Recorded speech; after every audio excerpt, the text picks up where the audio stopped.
What class would you build someone up to?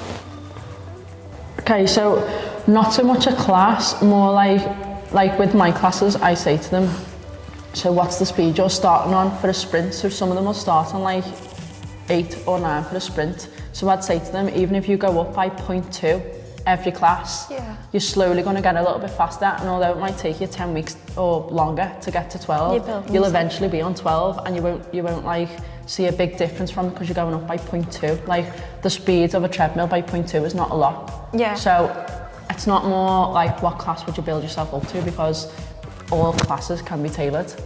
It's more like setting them goals, so next time they come in, even just like remembering that one person you said to them last time, right, next time I want to see you on 10, and it's getting them to go on 10, because like if they don't want to do it, they won't do it. You've got to push them.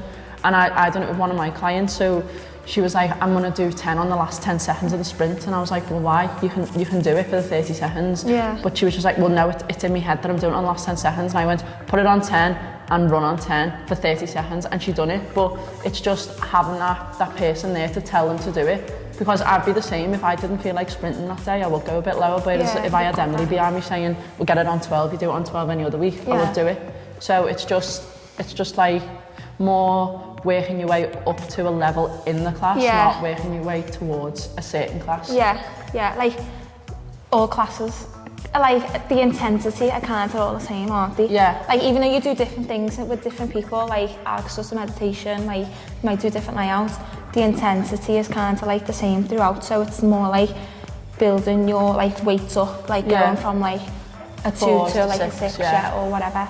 Or like just like getting a bit like better on the combinations with the bag and stuff like that, getting faster on the treadmill. It's more like building yourself up in that class. Yeah, and everything's different. So like a lot of the treadmill stuff is intervals, but then sometimes you could go to a class and they'll be like, right, 4-minute jog as the thing, and like people are like, what? We usually only do 30 seconds or we usually do 40 seconds, but that's making them step out of their comfort zone. Like they've got so good at sprinting, so let's throw in a 4-minute jog. And it feels like they're on the treadmill for ages because they're so used to doing the 30 seconds, but they've just done a 4-minute jog, which they would probably never want to do, and they've got it done. They'd hate it. So it's just like changing it up in different ways and like getting people, like they don't expect it to happen basically, because it's always intervals. We always do sprints, or we always do like an incline speed walk, but for 40 seconds. So as soon as you say like 2 minutes or 4 minutes, it's like challenging them in a way.